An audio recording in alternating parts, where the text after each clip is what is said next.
We now come to section 3, the basics of valuation and pricing, and this is important from a testability perspective.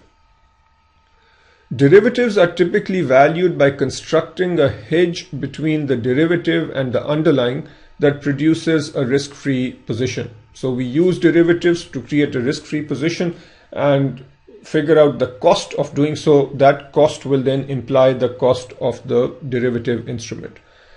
The price of the underlying and other variables jointly imply the price of the deliverable that guarantees a risk-free return on the hedged position. Now let's look at the CDS context, which is a little more complicated. We determine the CDS spread or upfront payment given a particular coupon rate or a contract rate. And this is something we'll talk about in more detail over the next few slides. Here are the specific subsections in section 3. The value of a credit default swap will clearly depend on the probability of default associated with the reference entity. And then if there is a default, then what is the loss? So these two elements will have a substantial impact on the value of the credit default swap. Let's consider the probability of default. In the context of credit default swaps, the relevant probability of default is called a hazard rate. This is the probability that an event will occur given that it has not already occurred. So the hazard rate is really a conditional probability. In the example on the next slide, we'll get into this in a little more detail. But at a high level, here is the point. Let's say that we consider a credit default swap which covers multiple periods. And let's say that in the first period, the probability of default expressed as a hazard rate is 4%. This is saying, or this is giving us the probability that an event will occur, event being the credit event, given that it has not already occurred. If we come to the second period and say that the hazard rate is 4%, what that means is that the probability of a credit event is 4% given that the event has not already occurred. So keep that in mind. A related term is the probability of survival, and that is simply 1 minus the probability of default. So if the probability of default is 4%, which is 0.04, then the probability of survival will be 0.96 or 96%. And similarly, in this period, the probability of survival is 96%. It is just 1 minus the hazard rate expressed in decimal, or 100 minus the hazard rate expressed as a percent. As I mentioned before, the value of a credit default swap will also depend on the loss given default. What this is saying is, if there is a default, then what's the loss? Let's say that the loss is 40%, and let's continue with this hazard rate of 4%. Then the expected loss is simply the probability of default 0.04 multiplied by the loss given default, which is 40% or 0.4, and then this can be multiplied by the notional principal to come up with an expected loss in a given period. Let us say we have a situation where the reference entity has issued high yield bonds, and the protection buyer is making payments of 5%. If you recall from an earlier discussion, this standard payment is either 1% or 5%.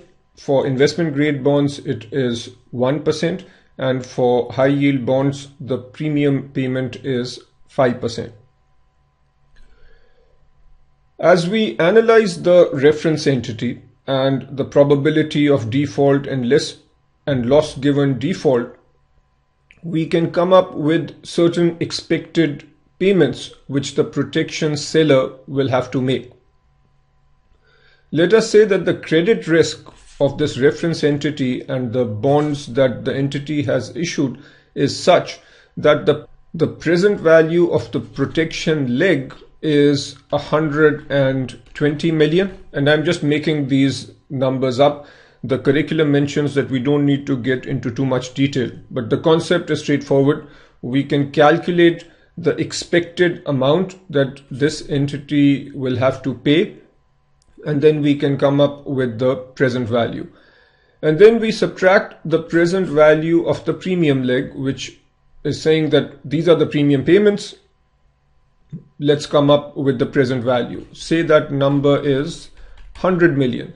Then the protection buyer will need to make an upfront payment of 20 million. Because the protection is worth 120 million, but the present value of the premium payments is only 100 million. So the difference is this upfront payment. Now let's look at example 4, and again I think this is quite testable. Assume that a company's hazard rate is a constant 8% per year, which is 2% per quarter. An investor sells 5-year CDS protection on the company with the premiums paid quarterly over the next 5 years. What is the probability of survival for the first quarter? This is similar to what we saw earlier. The hazard rate is 2%, which means that the probability of survival is 98%.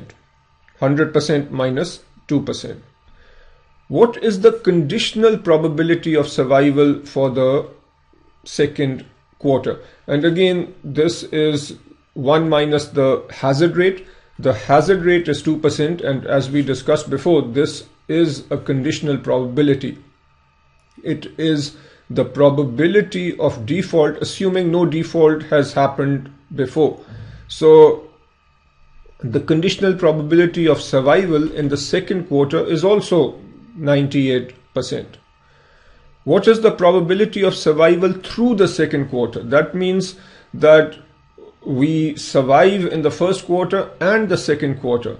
That is simply going to be 0.98 multiplied by 0.98. And this can go on. The probability of survival through 10 quarters would be 0.98 to the power of 10. You might get a question on the exam which asks for the probability of default over the first 2 quarters. And there the answer would be 1 minus 0.98 squared. So we come up with the probability of survival through the first 2 quarters, and then 1 minus that to come up with the probability of default in the first 2 quarters. Here is the response from the curriculum, and I would want you to read this too. Next we come to the concept of the credit curve. The credit curve represents credit spreads for a range of maturities of a company's debt. This is analogous to the yield curve that we have talked about in fixed income securities. So essentially we have maturities on the x-axis and credit spreads on the y-axis. Note that the credit spread of a debt instrument is the rate in excess of LIBOR that investors expect to receive to justify holding the instrument. It is roughly equal to the probability of default multiplied by the loss given default.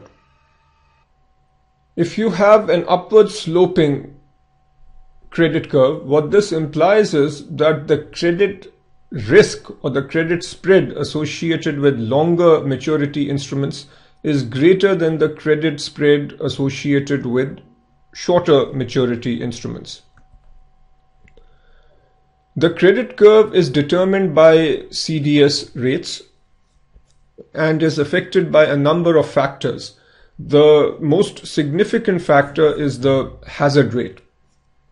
If you have a flat credit curve, this implies a constant hazard rate. In other words, the probability of default, given that no default has happened before, is more or less the same as the maturity increases.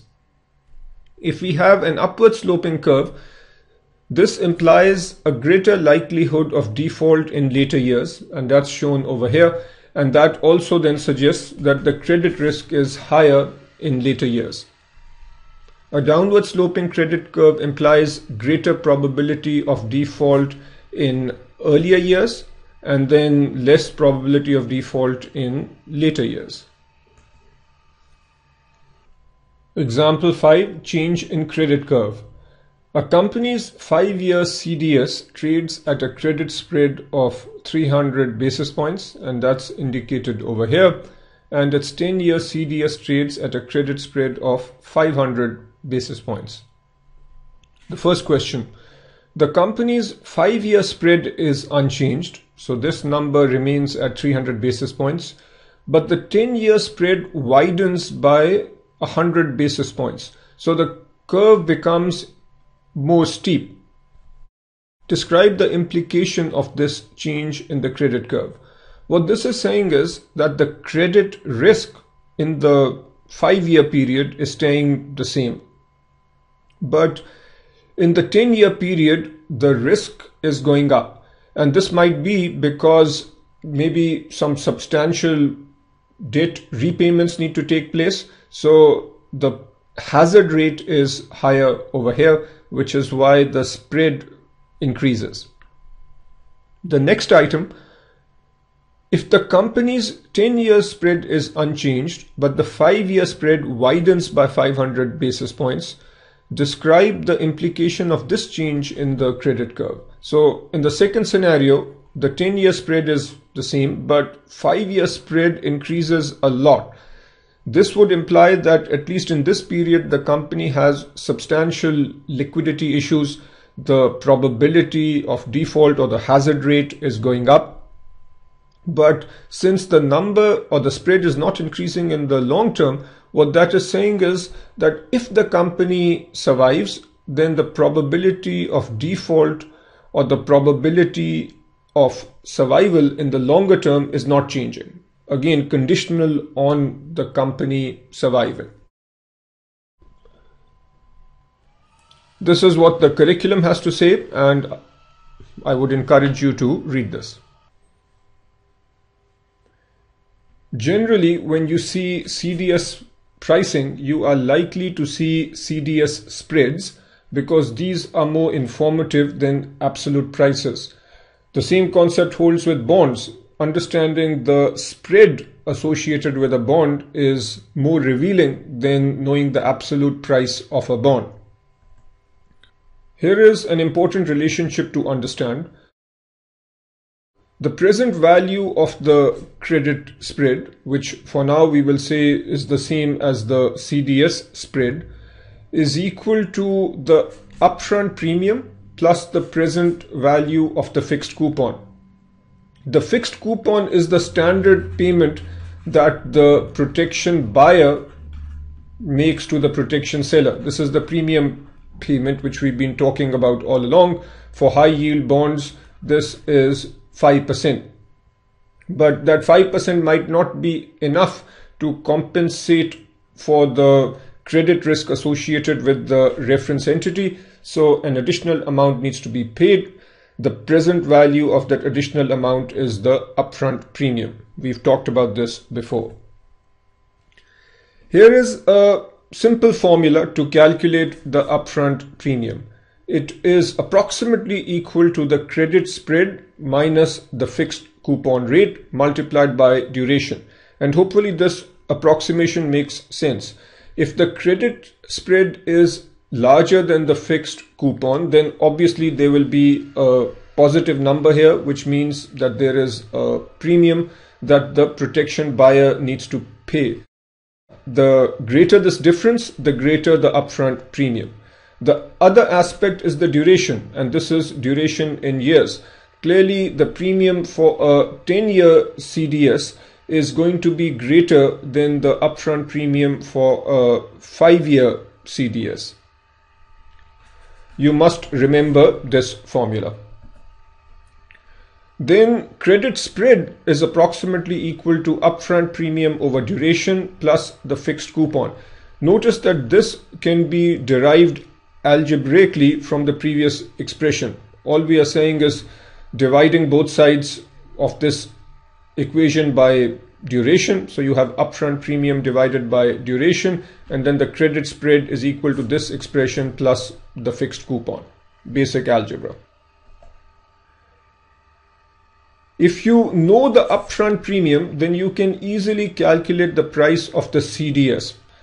For $100 par or whatever currency you are using, the price of a CDS in currency per 100 par is equal to 100 minus the upfront premium. And I hope this is also somewhat intuitive. Note that the higher the spread, in this case the higher the credit spread, the higher the upfront premium, and the higher the premium, the lower the price of the CDS. Then from here to here you can come algebraically. All we are saying is the upfront premium in percent then becomes 100 minus the price of the CDS in currency per 100 par. Let us practice the concept here using example 6, and this would be very testable in my opinion. Assume a high yield company's 10-year credit spread is 600 basis points and the duration is equal to 8 years. Notice that the duration in these examples is going to be in years. What is the approximate upfront premium required to buy 10-year CDS protection, assuming high yield companies have 5% coupons on their CDS? So we are using the standard 5% coupon for high yield companies. I want you to try this first before looking at the solution. Here is what you need to do. The upfront premium is equal to the credit spread minus the fixed coupon multiplied by the duration. The credit spread is 600 basis points. The fixed coupon is 5%, which is 500 basis points, multiplied by the duration, which is 8. You do the math and you will get 800 basis points, which is the same as 8%. Now I want you to try question 2. There are a few important points to note over here. The first is that we are talking about an investment grade company. So the reference entity is an investment grade company.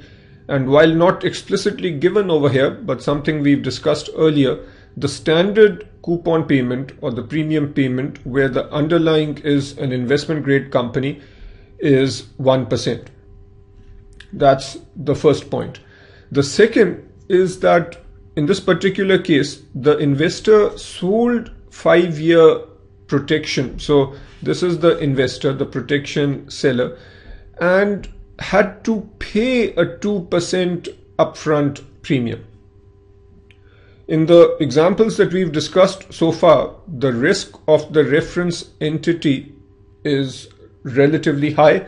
So the protection buyer pays an upfront amount because this payment is not sufficient to compensate for the risk.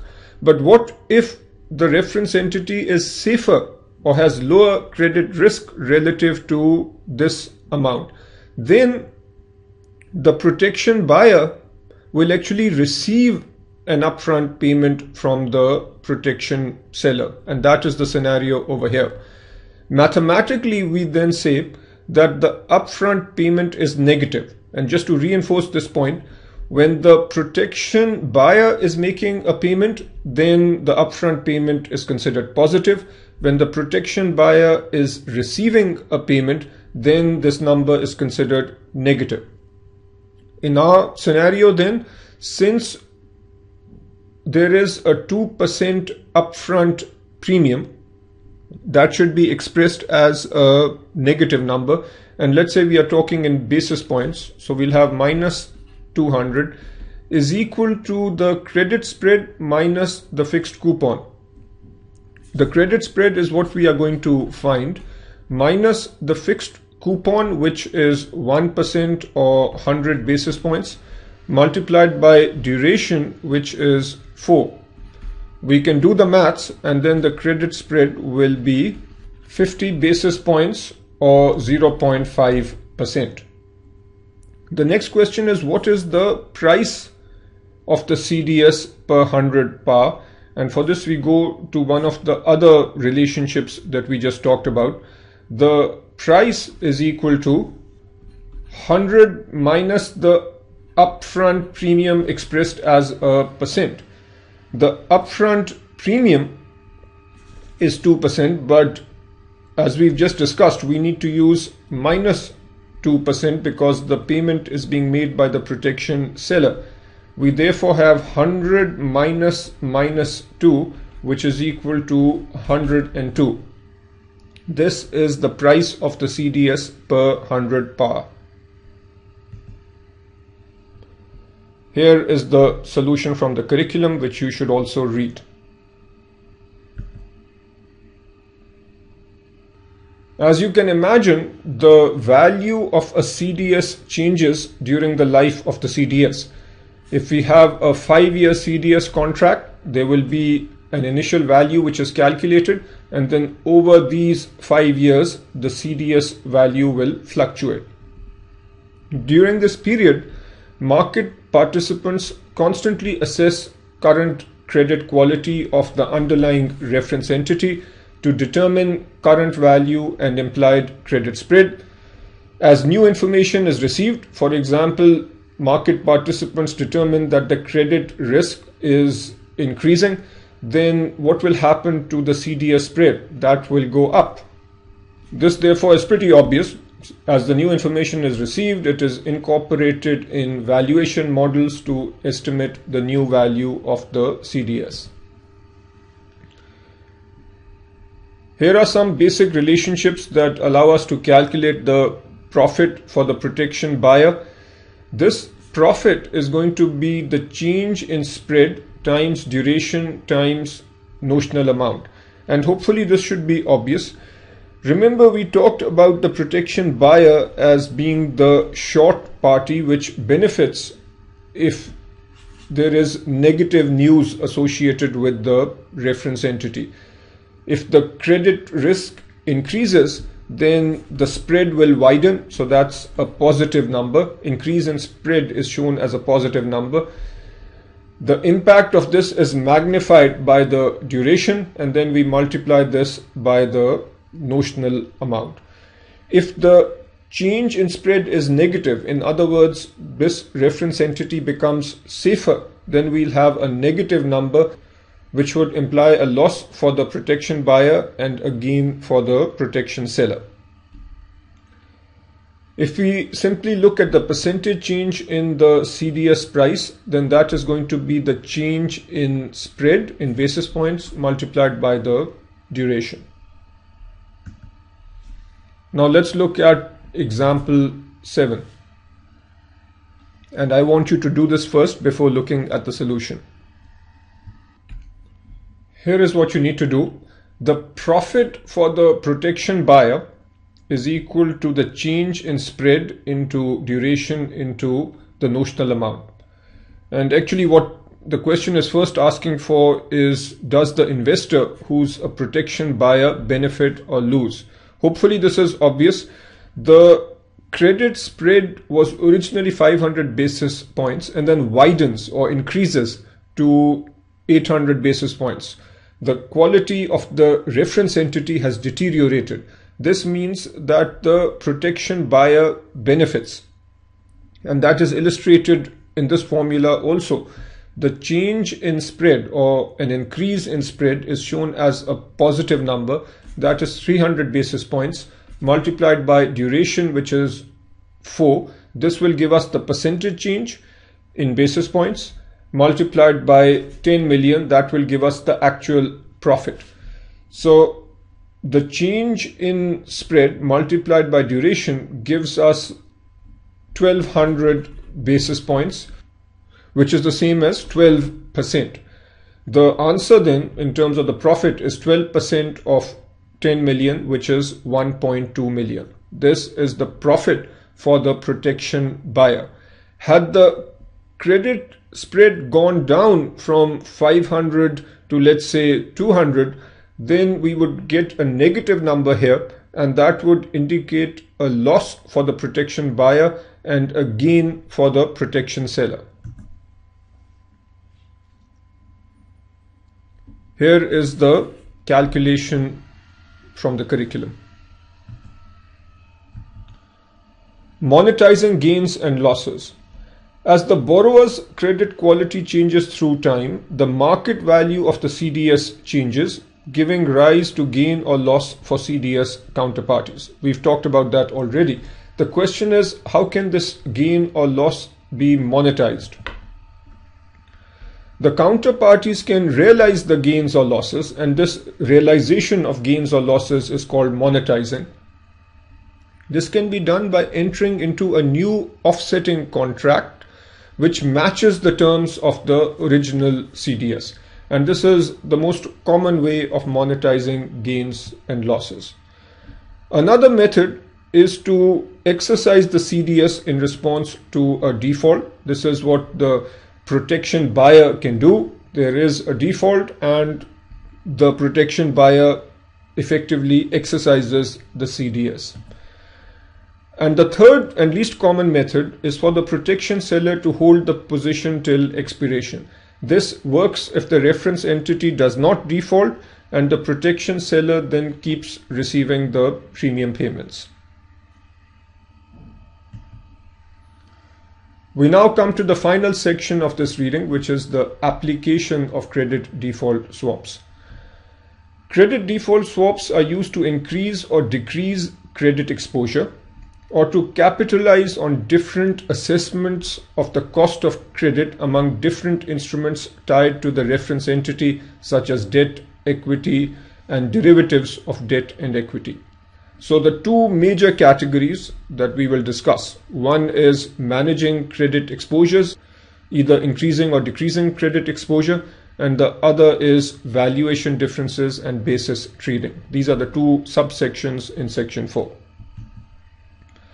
Let's first talk about managing credit risk exposure. We look at a few different scenarios here.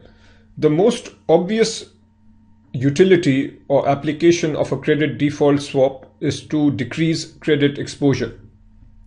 If we have a protection buyer and a protection seller, and let's say that the protection buyer has invested in bonds issued by the reference entity, clearly the protection buyer is exposed to the credit risk associated with these bonds, and to hedge that risk or to decrease that credit exposure, the protection buyer can pay a premium and receive protection against credit events. The next scenario is where dealers sell credit default swaps to diversify or to hedge another exposure. The protection seller could be a dealer, and this protection seller might have a particular credit risk that it wants to hedge, so it can take an opposite position. Or for example, if a protection seller has actually sold protection over here, the protection seller then might buy protection which counters this particular risk. The dealers are sitting here in the middle, and what the dealer will generally try to do is either hedge risk or diversify its credit risk exposure. You need to understand this term, naked credit default swap. This is where the protection buyer does not own any bonds issued by the reference entity, but still purchases protection. Effectively, what the protection buyer is doing is taking a negative view on the reference entity and betting that this reference entity will go down. In other words, the credit risk associated with this reference entity will increase. In a sense, this is like taking a short position in a stock. We now look at two major trading strategies associated with credit default swaps. One is a long short trade and the other is a curve trade. Let's say that you are following two companies in the luxury car business. You are following Daimler and BMW. You expect that due to competition in this market, the credit quality of Daimler will improve and the credit quality of BMW will deteriorate. To take advantage of this view, what you can do is take a short position on BMW. Short position means that you become a protection buyer for BMW and you take a long position on Daimler CDS, which means that you take a protection seller position. Now, these two positions offset each other in terms of the fact that the premiums are likely to cancel each other out. And if you are right, then you make money on both sides. This is an example of a long short trade because you are taking one long position, one short position on two companies in the same industry. Another scenario is a curve trade. Here you take positions on the same underlying reference entity, but on credit default swaps which have different maturities. Let's say that you have a given company and you have an upward sloping credit curve. There is a 5-year credit default swap and a 10-year credit default swap. The credit spread is higher for the 10-year CDS. And you expect this curve to become steeper. What that means is that you are expecting the credit spread to increase much more for this period than for the 5-year period. What is the appropriate strategy? What you can do here is buy protection. So you become a protection buyer on the 10-year CDS. Protection buyer means that you are short on the longer term CDS and you take the opposite position over here. So you take a long position on the 5-year CDS. Long position means that you are a protection seller. Here again, the long and the short position are such that the premiums roughly cancel each other out and you make money if you are correct. The question for you now is, how do you make money if you expect the credit curve to become less steep? If you initially start out like this and you are expecting the curve to become like this. In other words, the longer term credit spread is likely to come down and short term credit spread is likely to go up. Then what do? The answer is straightforward. You do the opposite of this. In the short term, instead of taking a long position, you now take a short position because relatively speaking, the credit quality or the credit spread is increasing, which means the credit quality is decreasing. And for the longer term CDS, you take a long position because here you are expecting credit quality to improve, which means the credit spread will come down. Now let's take a look at example 8, which deals with curve trading. And I want you to try this first. The first question here is straightforward. We have a situation where the investor believes that the credit spread will increase in the short run but stay roughly the same in the long run. If this is the scenario, then the investor should take a short position for the 2-year CDS. Short position means that he should become a protection buyer, and take a long position in the 4-year CDS, which means that he should be a protection seller. The second part is tricky, and I would encourage you to read the solution in the curriculum. Explain why an investor may prefer to use a curve trade as a hedge against the company's default risk rather than a straight short position in one CDS. So this is the solution.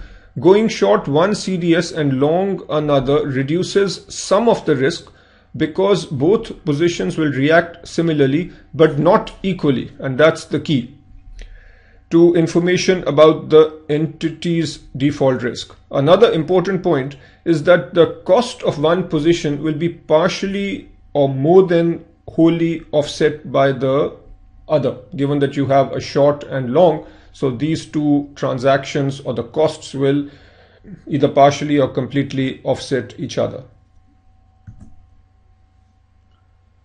Section 4.2, valuation difference and basis trade.